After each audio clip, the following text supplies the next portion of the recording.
Romans chapter 12.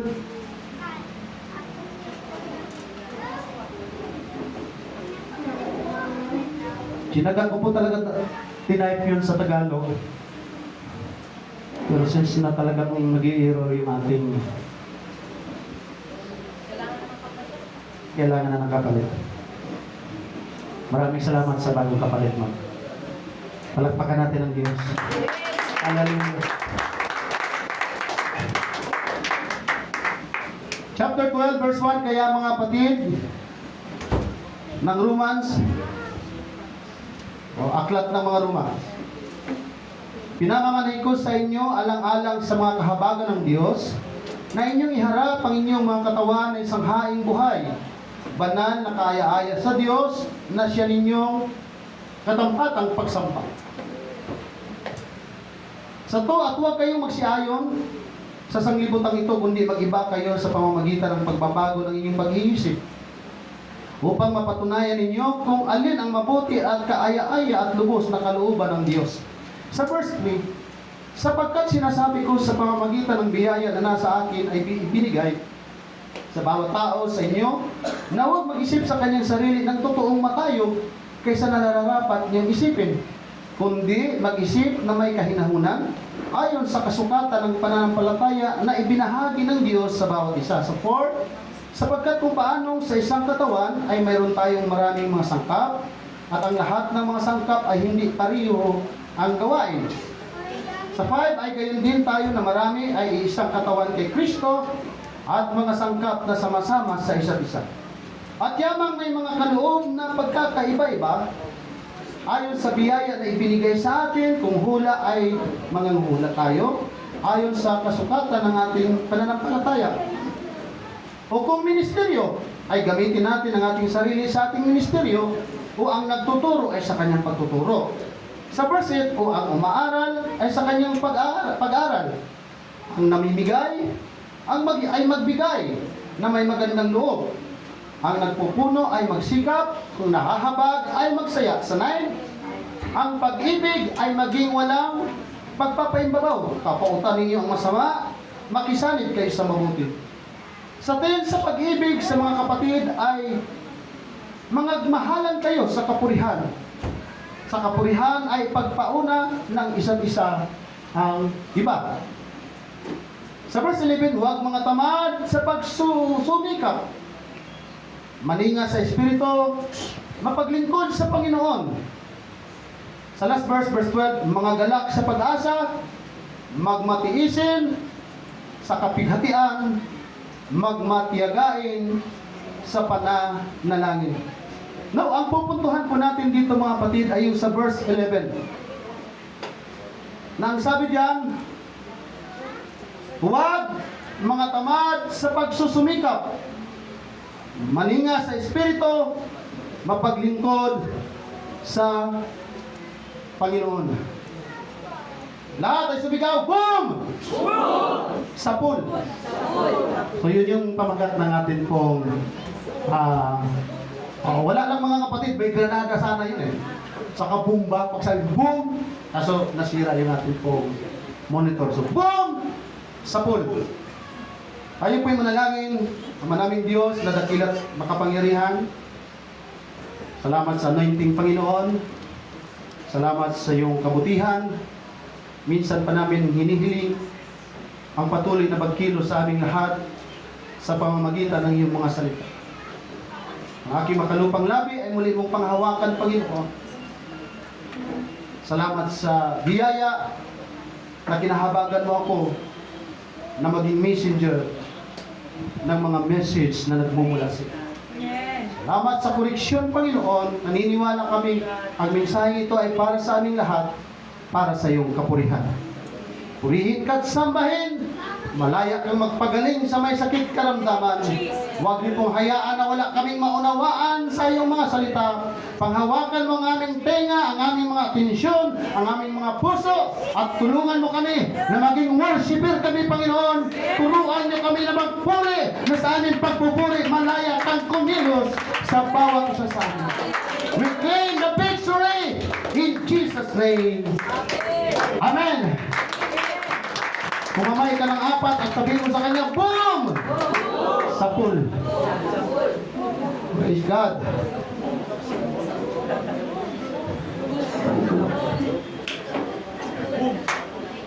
Pag nakakamay na po kayo ng 4, mga kapatid, please be seated. Marami pong katanungan at nagtatanong kung ano nga po ba ang tamang pamamaraan ng ating pong paglilingkod, pagsamba sa ating pong dakilang Diyos. Sa pagbabasa at pag-aaral po natin ng salita ng Diyos, brethren, ay mauunawaan natin kung bakit tayo tinawag ng Diyos para siya po ay atin pong paglingkuran. At isa po sa tinitingnan sa atin ng ating dakilang Diyos, na habang tayo po ay naglilingkod sa Kanya, ay makitaan tayo ng kasipatan sa paglilingkod. Yung magiging masigasig tayo, yung magiging masigla tayo, yung taimtim yung ating paglilingkod, yung maalap po yung ating pong paglilingkod, yung serbisyo natin sa Panginoon ay dapat laging pasado sa ating dakilang Diyos, mga kapatid. Amen? Nakaka-bless po yung Bible study namin ni Pastora. To God be all the glory, mga kapatid. Hindi sumisigaw, tinuturo ang salita ng Diyos, pero may mga puso na nakukontent.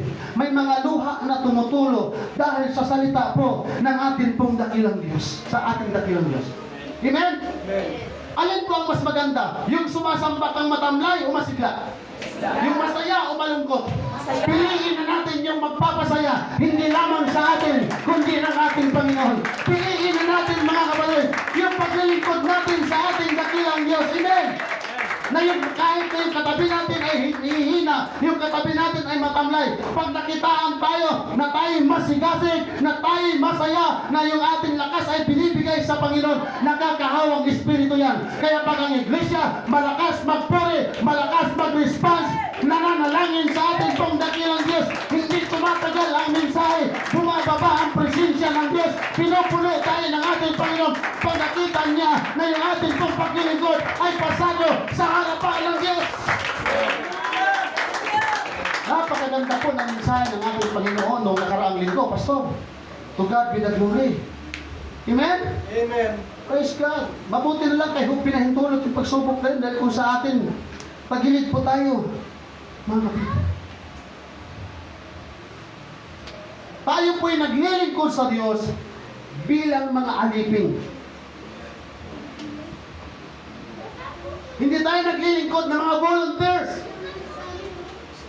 Pag sinasabi pong alipin, pag sinasabing slaves, tayo po ay napapaalipin. Nagtatrabahong hindi lang parang alipin, kundi alipin. Yun po yung slaves. Pag volunteers, ito po yung mga trabaho natin na voluntaryo.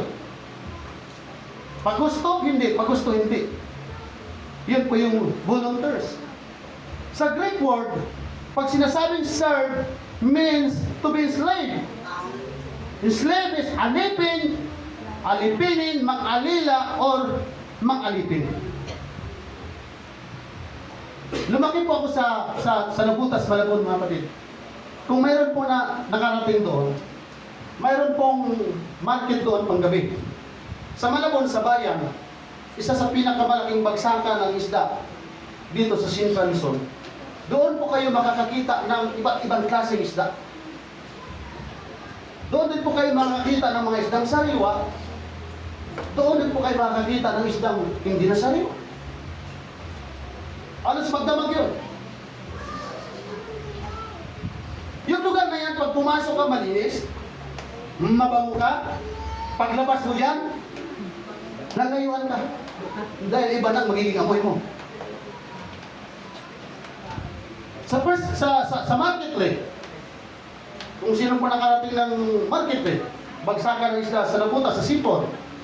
Yung Peaceport dyan, marketplace, sa Sipor lang kami, mga kapatid, inimulis yung bahay namin doon.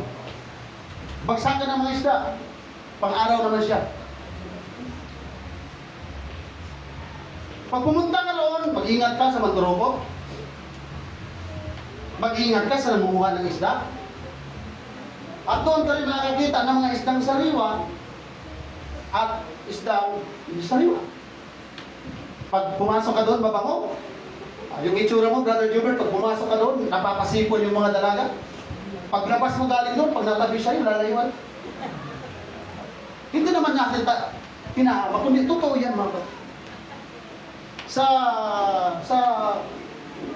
pinakamalaking fish port, sa North Bay Boulevard, madalas pinagsushootingan ng mga artista. Kaya nga naiingan niyo ako mag-artista kasi yung lugar na yan, madalas pinagsushootingan.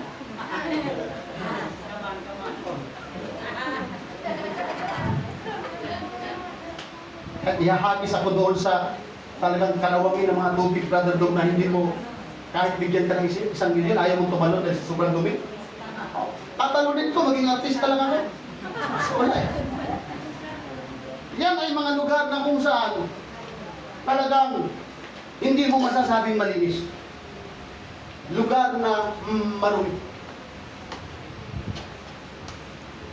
Kung tayo ay ayaw magpaalipin at hindi tayo maglingkod sa ating Panginoong Jesucristo, ang aalipin sa atin ay ang diablo. At tayo ay gagawin niyang market of sin.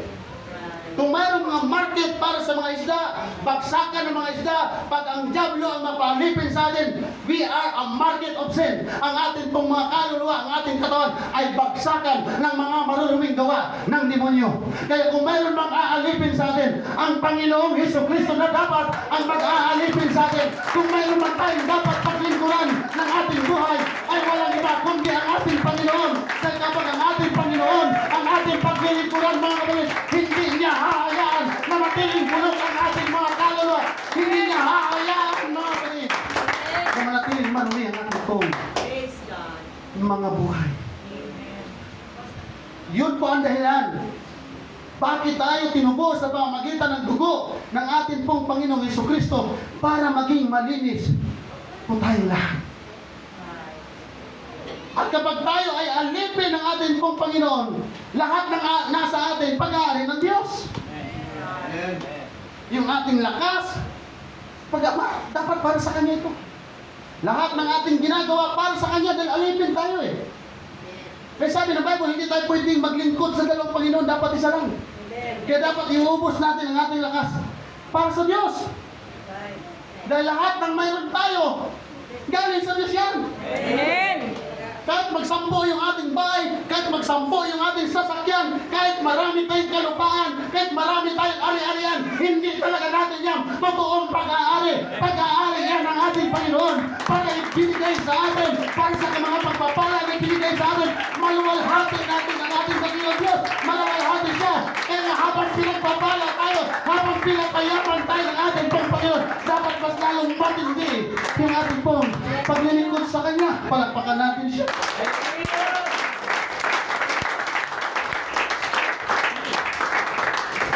Yung ating mga oras para sa Diyos siya. Kahit tayo may trabaho, kahit tayo busy, dapat mga kapatid, ginagawa natin yan for the Lord. Amen. Kaya dapat walang nagmamadali sa atin, Pastor, sayang yung oras, may kamit ako, sayang, Pastor, may katagpo ko, sayang yung dahlo. Pag oras para sa Panginoon, ibigay natin yung pinakadabes sa Diyos para ibigay rin niya yung pinakadabes na pagpapala para sa atin. Pababa mga kapatid. Binibigyan tayo ng maraming pera ng ating pong Panginoon para magastos natin para sa kanyang kaluwalhatian para hindi tayo ang sumikat. Lahat ng mga tatay magsabi, praise the Lord. Praise the Lord! Yung malakas na praise the Lord. Praise the Lord! Yung ating mga asawa na magaganda, hindi natin pag-aari yan.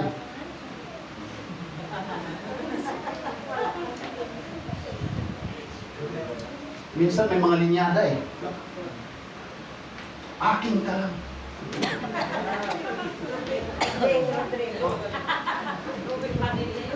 Yung ating mga anak na nagagapuan at nagagandahan, hindi po natin pag-aari yan. Para sa Diyos yan.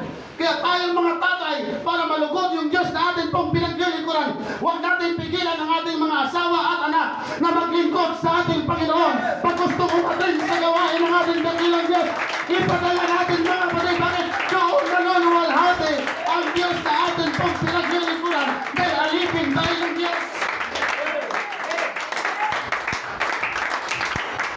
Lahat ng mga nagagandahang nanay. Sumigaw ng hallelujah! Hallelujah! Ang palad ninyo, kagagwapo na inyong mga asawa. Praise God. Nagsisisi ba kayo sa inyong mga asawa na gwapo?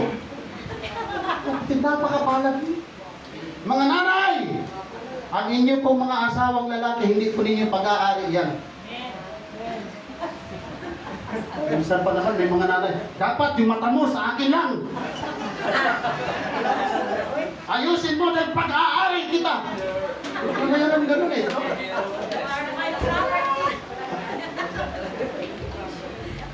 Maglaho man ang daigdig, magiging akin ka. Mga nanay, yung ating gwapong asawa, yung mga nagagandaan nating mga anak, nagwapuhan, hindi po natin pagmamayari yan. Pagmamayari yan ang ating dakilang Diyos.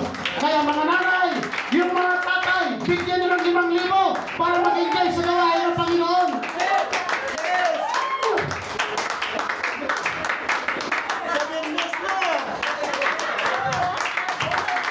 Pastor, 500 nga, wala 5,000 pa kaya? Walang imposible sa Diyos, mga kapatid. Pag nagtiwala tayo sa Panginoon, pag wala kang pang-register, manalangin ka lang, bibigyan ka ng ating dakilang Diyos para i-register ka. Pag gusto natin dumalo sa gawain ng ating Panginoon.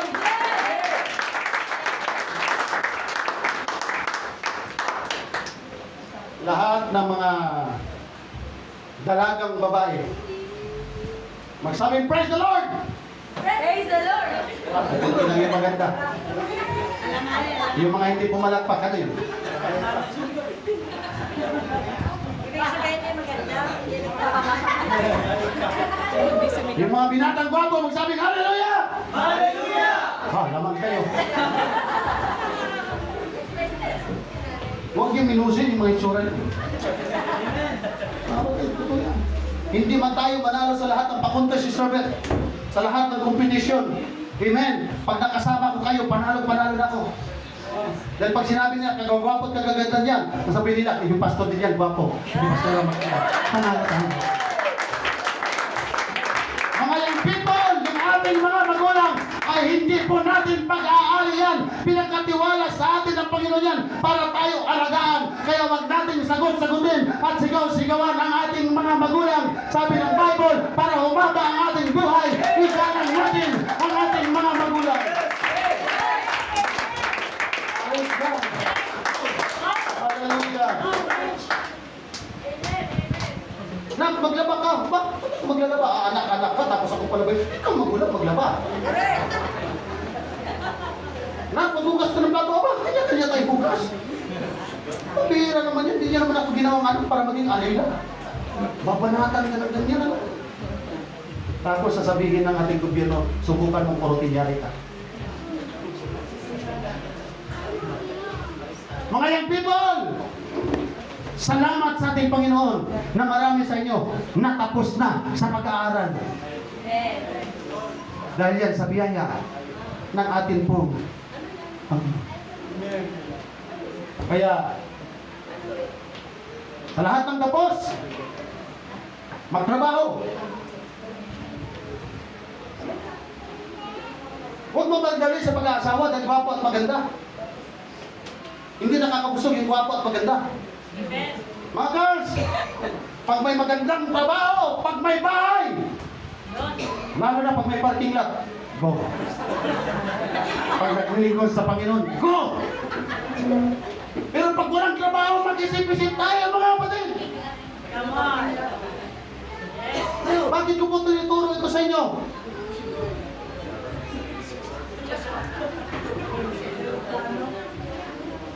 Mahirap mag-asawa na walang trabaho at walang bahay. Nakakarinig tayo ng hindi maganda, kaya utang na loob, huwag nyo nang gayahin ang buhay ko, mga kapatid. Amen! Magtapos kayo sa inyong pag-aaral. Dahil kapag mayroon kayong tinapos, kahit mahirap ka, amen, hindi ka basta marireject. Ngayon, nasa ilalim ka, balang araw, magugulat ka lang, nasa ibabaw ka na, pinagpapala ng ating pong Panginoon. Kaya tayo pinagtatapos na pag-aaral ng Diyos, dahil mayroon siyang maraming blessing na ibubuo sa atin, sa bawat isa sa atin. Amen! Kaya nga, true believers. Amen. Well, kahit saan mapuntang gawain yan, Amen. Amen. ikaw lang ang pinakamaganda at pinakagwapo niyan. Yes. Correct. Pero pag sa mundo, pag may mga gawain sa pamundo, dito tayo para magbilang tayo. Kailangan paramihan tayo kung sinong maraming girlfriend.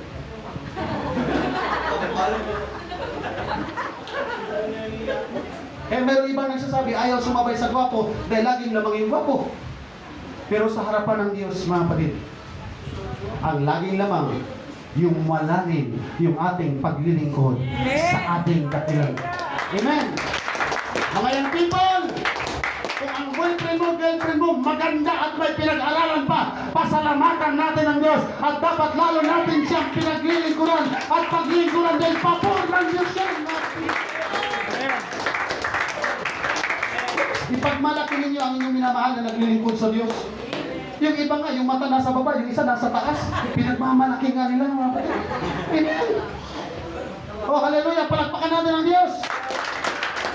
Sa lahat, anumang mayroon tayo, yan ay mga pabor lang na pinagkakatiwala sa atin ng ating Panginoon. Para ano? Para lalo natin siyang paglilingkuran. Para lalo maluwalhati ang Diyos sa atin pong mga buhay.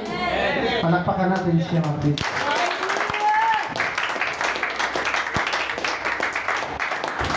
Fundamental difference between slaves and volunteers. Volunteers choose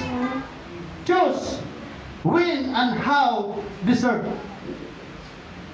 Yun yung mga volunteer. Saka lang sila kikilos, pipili sila na okay sa akin to, komportable na ako dito, ayun na sila. Pero pag hindi natin sila mapipilit dahil volunteers.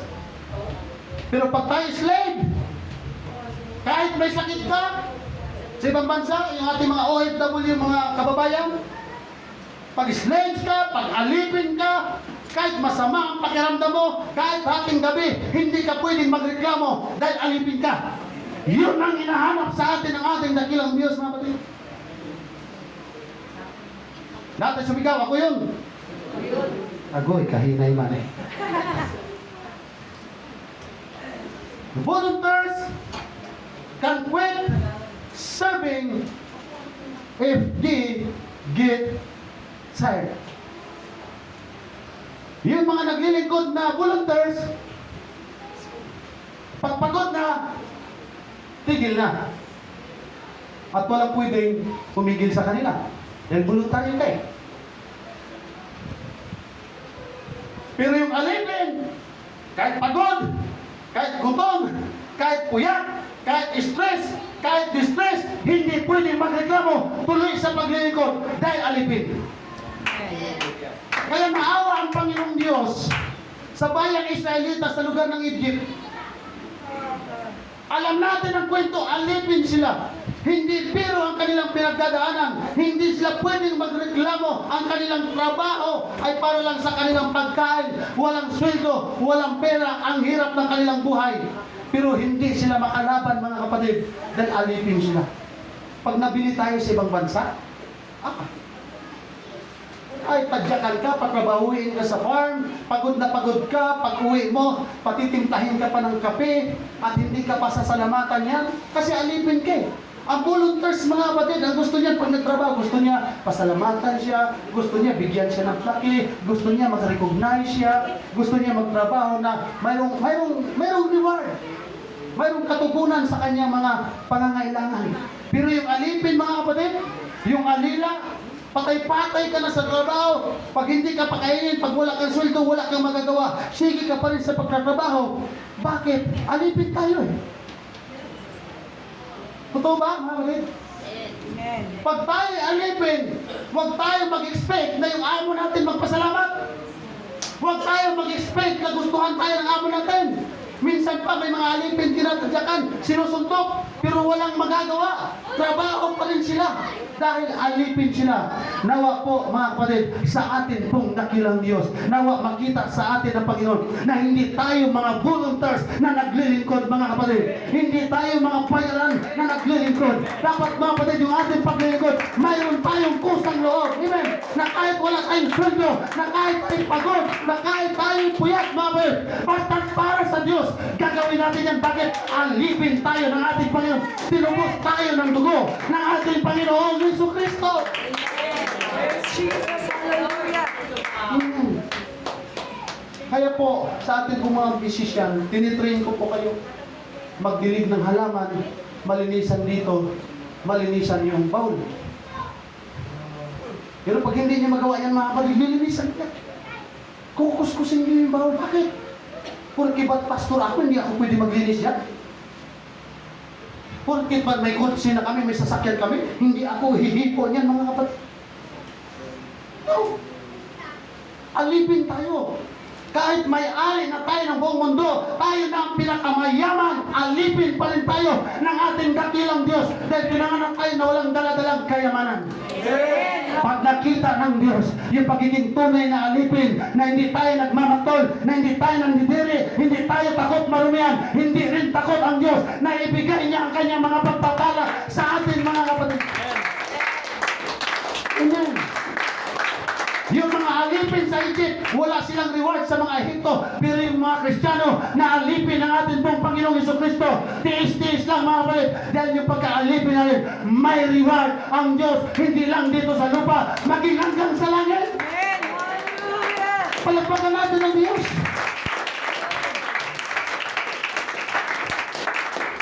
Totoo yan. Number 1 ang United Pentecostal Church. Nakaramihan sa mga workers, wala talagang sweldo. Alipin. Pastor, ang sakit naman pakinggan yan. Wala na bang ibang pwedeng itawa?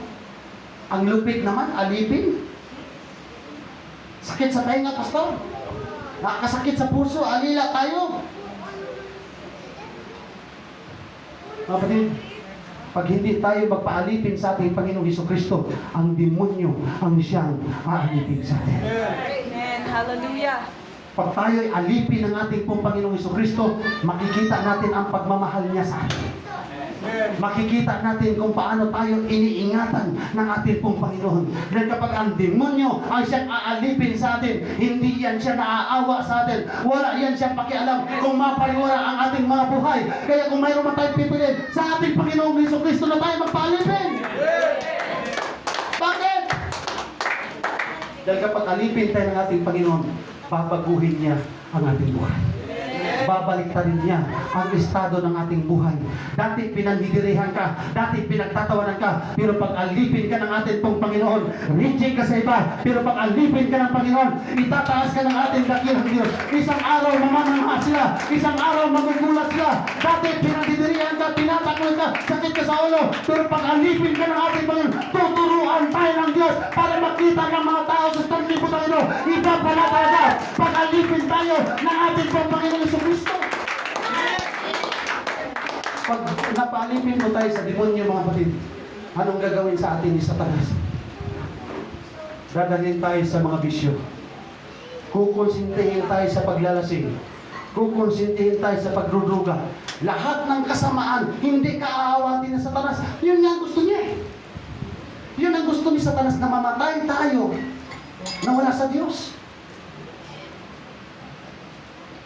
Ang gusto-gusto ni Satanas, na mawasak ang ating buhay, na masira ang ating buhay. Yes, mga kapatid, hindi ko po kinakaya ipabalik-balik sa inyo. Nang dahil sa kaanuhan ko na sa siya po mga kapatid, yung tutor na yan, yung puwel na yun, kinakain ko na para lang may tama ako. Tuwang-tuwa ang demonyo pag namamayat ka, pag tunaw na yung bagang mo, pag nanglaki ng mata mo. Malaking tiyan, ang liit ng braso mga kapatid. Ang gusto ng Diablo, maglasing tayo araw ng gabi. Ang gusto niya, tutumihan ang ating pong mga katawan. Ang gusto niya, sisirahin ang ating mga buhay. Ang gusto niya kung ano-anong mga butas ang gagawin sa ating katawan. Yan ang gusto ng demonyo. Pero ang Diyos, iba mga kapatid. Yung dating sirang buhay, aayusin. Yung wasak na pamilya, aayusin. Amen. Hallelujah. Lahat tayo marahil naging masama dati. Marahil dati mga kapatid, amen. Pinagtatawanan ang ating mga buhay dahil wala tayong kwenta. Pero look at me now. Look at yourself. Tingnan natin ang ating mga sarili. Ibang-iba ka na. Ibang-iba na ako. Bakit? Hallelujah. Kaya tayo nakakatalon. Kaya tayo nakakaturi mga kapatid. Amen. Pag-alipin tayo ng ating pong Panginoon. Ayaw niya na mapariwara ang ating buhay. Palakpakan natin siya.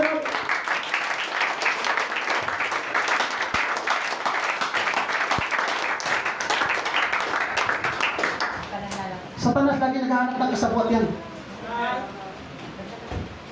Kasabwat para masira ang buhay natin.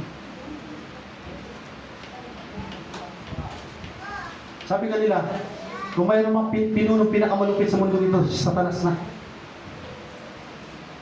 Dahil wala talaga siyang pakialam sa atin. Di ba kahit sa Kaiho, yung tinuro ni Prince ni Pastor, di ba? Wala siyang kaawa-awa, mamamatay na si Hope. Pero tingnan mo ang Panginoon. Tuwang-tuwa si Satanas. Dahil wala na si Hope. Pero nung kumilos ang Diyos, walang nagawa si Satanas. At hindi niya napigil yung triple pang pagpapala na dumating sa buhay niya, na darating sa buhay ko, na darating sa buhay mo, darating sa buhay natin lahat.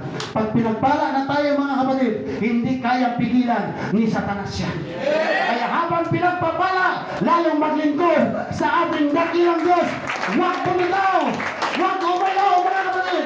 Pag wala pang pagpapala, huwag umalaw! Baka malapit ka ng pagpalain ng ating dakilang Diyos.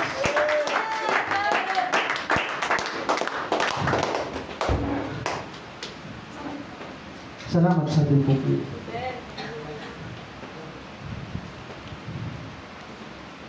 Sabi nila, Pastor,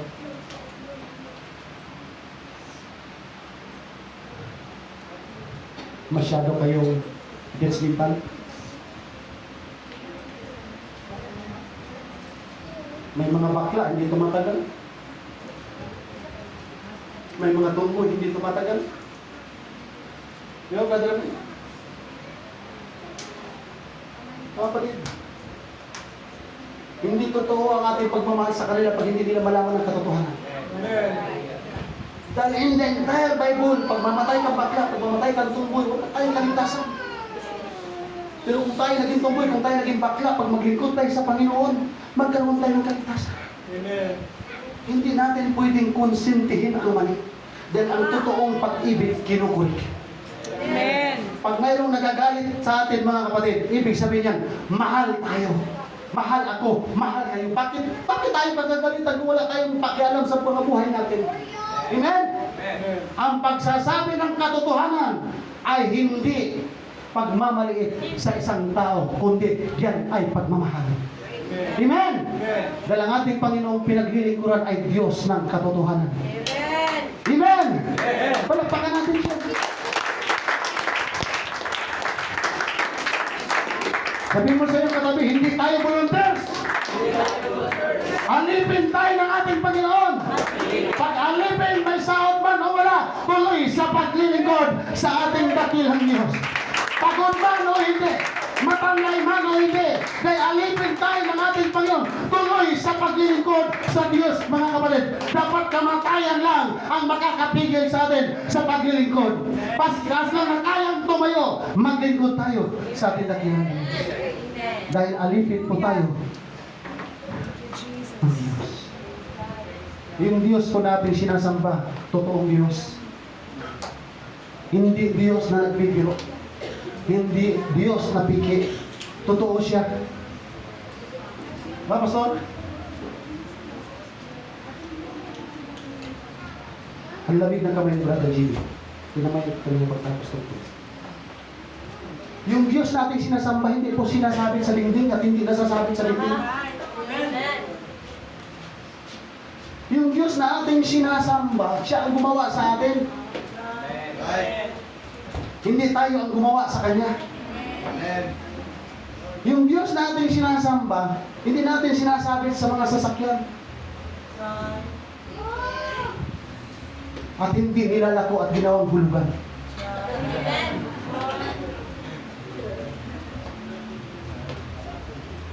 Yung Diyos natin sinasamba, wala na yan. Hindi yung doon sa ano, pag nakasabit yan, hahawakan mo, paghawakan, hahalikan. Yes, sa mga driver. Dahil naging konduktor ako ng jeep mga kapatid. Yung asawa ng pinsan ko is, ano, ginagastusan ng sampagita. Pag makakita ng simbahan, hawakan. Ako din yan, brother Amin. Oo. Ganyan.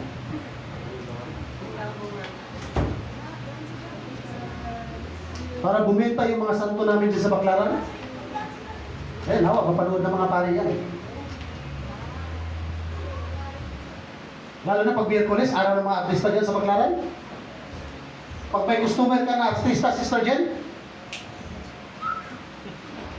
pira na. Yung 500, bibili ng artista yung 3,000.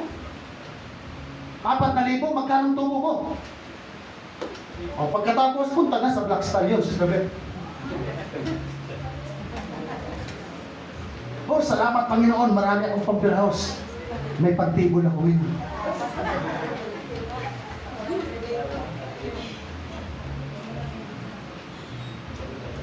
Yung Diyos natin sinasamba, hindi sinasakay sa kalesa. Ang Diyos natin sinasamba, hindi binubuhat ng tao. Ang Diyos natin sinasamba, yun yung tumutulong sa ating mga tao. Yes, kung yung mga taong sumasamba sa Diyos na hindi humihinga, hindi nakakamoy, hindi nakakakita, pinaglalaban nila ng patayan, ikaw pa kaya at ako, na totoo yung Diyos natin sinasamba. Palapakan natin siya, David.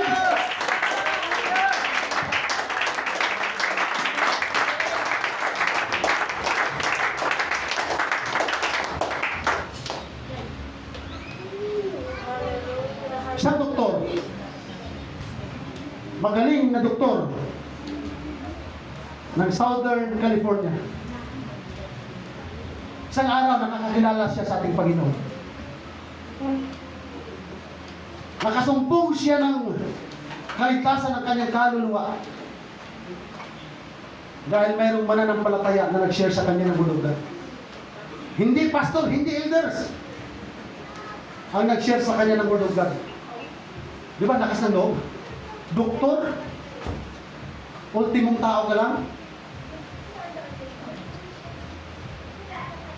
Nung naligtas yung doktor, nag-resign pagka-doktor. Sa ospital lang kanya pinagkakabuo. Yung kanyang kaibigan na non-believers, nag-ikot sa iba't ibang lugar at napadpad sa India, pastor.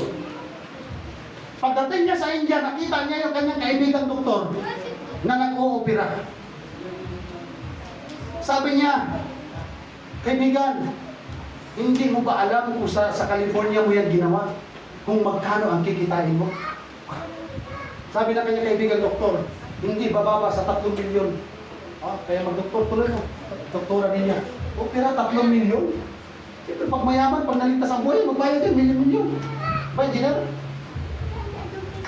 Tulog-tulog kayo. Hindi ka ba nangihinayang sa galing mo, sa talento mo? Tapos dyan ka nag-o-opera sa mga taong walang ibabayad sa'yo. Ang sabi niya sa kanyang kaibigan, doktor, kaibigan, nakita ko ba yung siyam na anak niya? Pag itong nanay niya mamatay at hindi gumaling, yung siyam na yan ang malulungkot.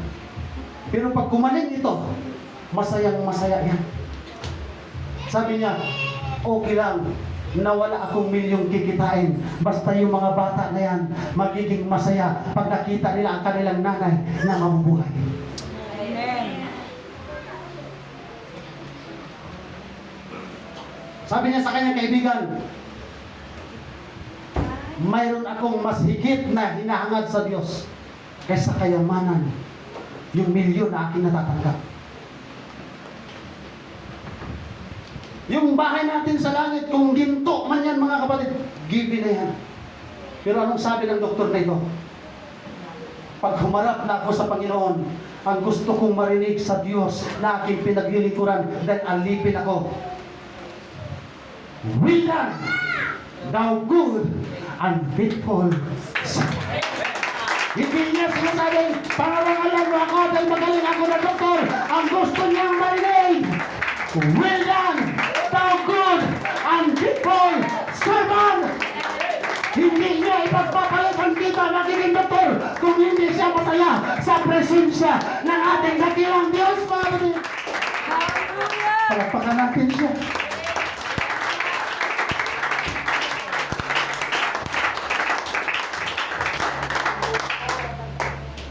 Sa pinakasikat na evangelist, si Dwight L. Moody, 18th century.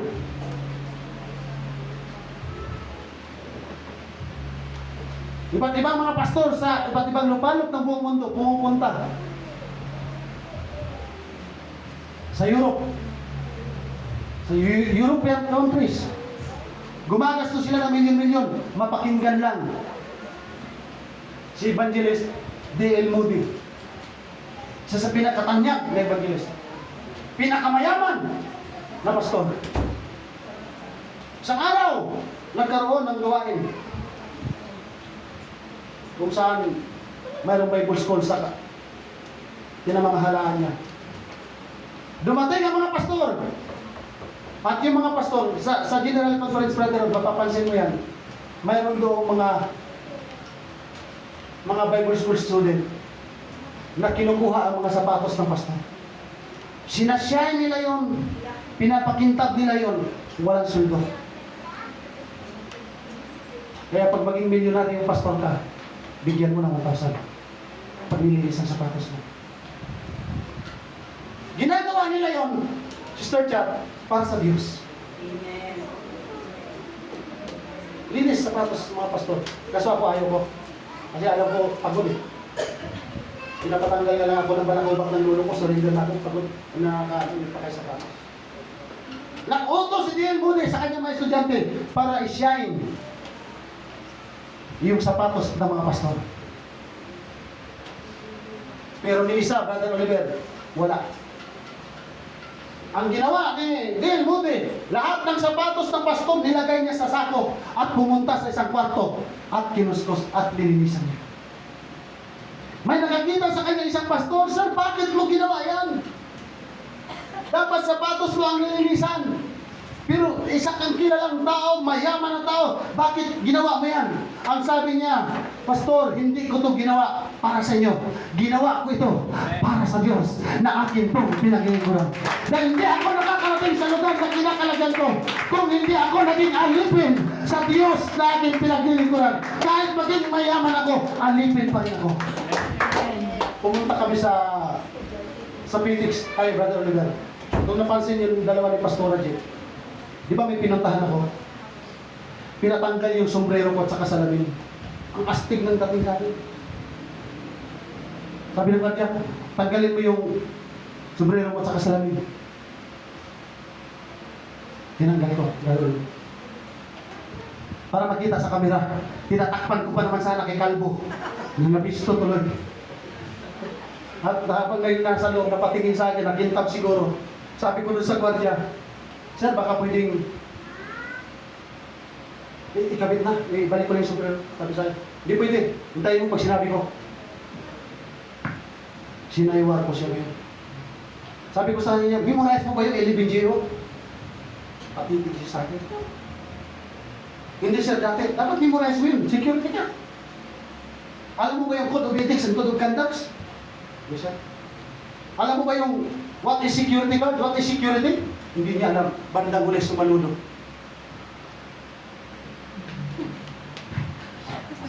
Isip-isip niya, no? Sundalo pala ito. Instead nanahimik doon sa isang parang nanginginig yung kamay bago magbigay ng bulpil, Sister Char. Pagkatapos, binigyan ko siya ng pangmerienda. Hindi ko nasasabihin sa inyo kung magkano. Binigay ko sa kanya yung pangmerienda. Sabi ko sa kanya, ganyan din ako sa ila. Pero hindi ako ganyan mag-astar. Amen. Kahit Kahit pulubi pa sa Divisoria, nung nagwardya ako, Brother Rod, kahit pulubi, kahit walang makain, pag nanghihingi yan, pag may pera akong pambili ng tinapay, binibili ko dahil nauunawaan ko ang nararamdaman ng isang taong gutom. Kaya sabi ko sa kanya, balang araw, sabi ko sa gwardya, manatili ka lang magpapakumbaba, pagpapalain ka rin ng ating dakilang Diyos, mga kapatid. Amen! Praise God! Share the blessings at yung piniyaya ng Diyos, ibubuhos din niya sa atin, mga kapatid. Praise God. Hindi tayo magkasya lahat sa sasakyan namin, Brother Jess. Pero hindi ko po yan pinagdadamot at pinagdakad.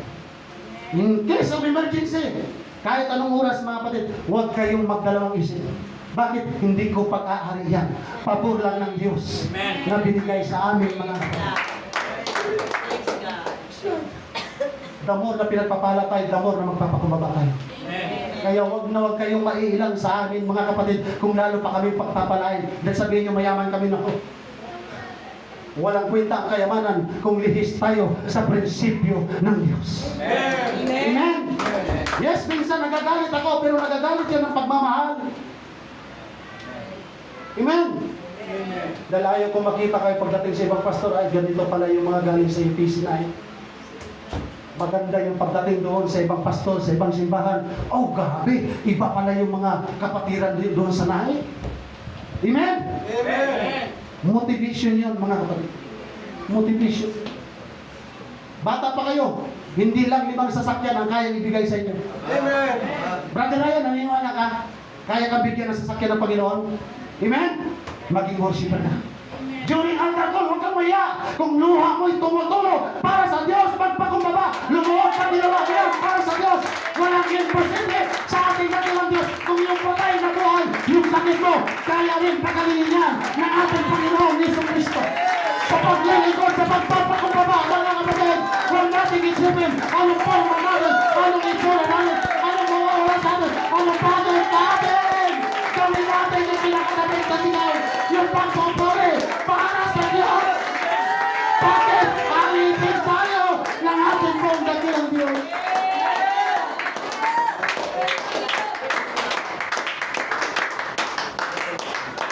Isang misyonary, nagkaroon ng anak na binata. Pinagpalit ang ministry para maging ambassador sa lugar ng Burma. Dahil hindi biro, di ba si Sir John, pag ambassador ka ng ibang bansa, ibang dating mo, sikat ka. Iniwan niya ang kanyang papang pastor. Iniwan niya ang ministry.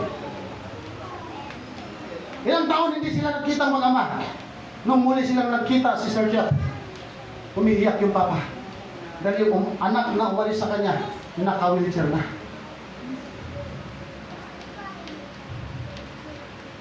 Sabi ng pinakamataas sa lugar ng Burma, ikaw ang papa ng anak niya, ng anak mo ni Felix. Ikaw ang pumalit sa posisyon niya. Sabi, kung hindi lang na-stroke yung anak mo, napakaganda ng kalagayan niya. Buhay hari.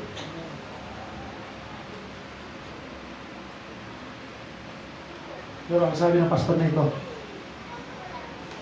maglilingkod ako sa hari ng mga hari. Hindi ko kailangan mabuhay hari. Maglingkod ako sa hari ng mga hari. Yung tao nagsabi sa kanya, tinapunan ng lupa, hindi na magtungan ng kayamanan ang buhay niya. Pero yung tao naglingkod sa Panginoon, mga kapatid, amen! Patuloy kang tutulungan ng Diyos. Palakpakan natin siya, ang service ng Diyos. Boom!